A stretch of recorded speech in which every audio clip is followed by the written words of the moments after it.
Bonjour Rosane Leroux. Bonjour Talia.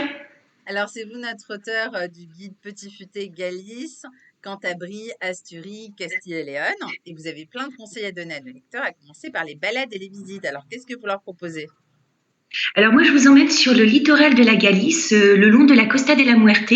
Le nom évocateur rappelle les naufrages qu'il y a eu au niveau de cette région. Alors c'est une très belle balade qui est à faire sur une centaine de kilomètres entre Muros au nord de Pontevedra et jusqu'à Malpica au sud de la Corogne, où vous découvrez une côte escarpée avec de splendides paysages. Alors durant cette balade aussi vous découvrirez aussi des jolis villages de pêcheurs comme Murcia ou encore Corcubion, mais aussi des villages traditionnels de Galice avec leurs maisons en pierre et leurs oreos, ces greniers typiques de Galice. Alors, il faut s'arrêter aussi au Cap Fistera, qui est un promontoire rocheux qui surplombe l'océan Atlantique et qui était considéré à l'époque des Romains comme le bout du monde. Alors, on sait aujourd'hui que ce n'est pas le bout du monde, mais n'empêche que c'est ici que s'arrêtent les chemins de Compostelle et où de nombreux pèlerins viennent s'y retrouver après des centaines de kilomètres parcourus. Les paysages sont magnifiques et surtout des couchers de soleil. Mhm. Ça fait rêver. Et pour manger, alors, qu'est-ce que vous recommandez à nos lecteurs? Alors, on mange très très bien dans ces quatre régions du nord de l'Espagne. Toutefois, la Galice et la Castille et Léon se démarquent pour leur cuisine délicate. Alors, en Galice, vous retrouverez dans vos assiettes des produits de l'océan Atlantique, comme le pulpo à la gallega, qui est du poulpe bouilli servi sur un lit de pommes de terre avec du paprika doux et de l'huile d'olive, ou encore les fameuses coquilles Saint-Jacques, ou les percebes, qui sont les pousse-pieds qui sont ramassés sur les rochers de la Costa de la Muerte. En Castille et Léon, ce sera plutôt pour les amateurs de viande avec le lechazo asado, qui est de l'agneau de lait cuit dans son jus dans un four traditionnel à bois, généralement, délicieux. Et bien sûr, la charcuterie ibérique délicieuse avec aussi la fameuse morcilla des Burgos. Pour sortir, faire la fête, qu'est-ce que vous recommandez, Rosane? Alors, vous avez bien sûr les grandes villes comme La Coronne, Oviedo, Riron ou encore Santander. Mais ce qui est intéressant dans ces quatre régions, ce sont vraiment le calendrier des festivités. Vous avez à la fois des festivités nationales, régionales, provinciales, mais aussi locales. Et donc, il faut vraiment se renseigner à l'Office du tourisme pour y participer parce que vous avez des férias, des romérias, des fêtes patronales comme Saint-Jacques, la Saint-Jacques le 25 juillet en Galice, ou encore des journées gastronomiques comme le Festival de la Sardine à Candas aux Asturies ou encore la fête de l'Albarignos en Galice.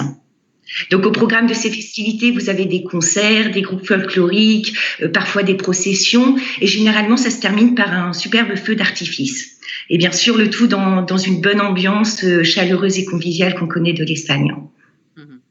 Et le meilleur bon plan de tous les bons plans, selon vous, dans ces régions du nord de l'Espagne, ce serait quoi?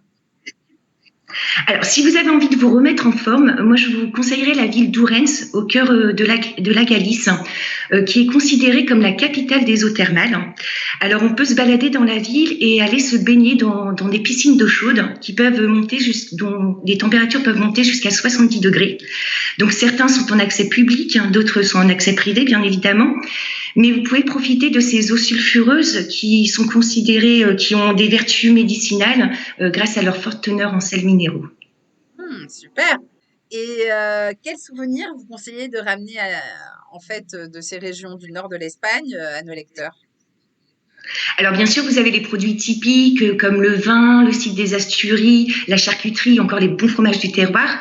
Mais moi, j'ai ramené ce petit objet, une petite bougie, Oh, qui a été fabriquée par une artiste locale des Asturies à Cotillero. Donc c'est de la céramique noire. Alors, il faut savoir que cette dame va ramasser de l'argile rouge et en fait, elle extrait après l'oxygène selon une méthode traditionnelle des Asturies, ce qui donne sa couleur noire.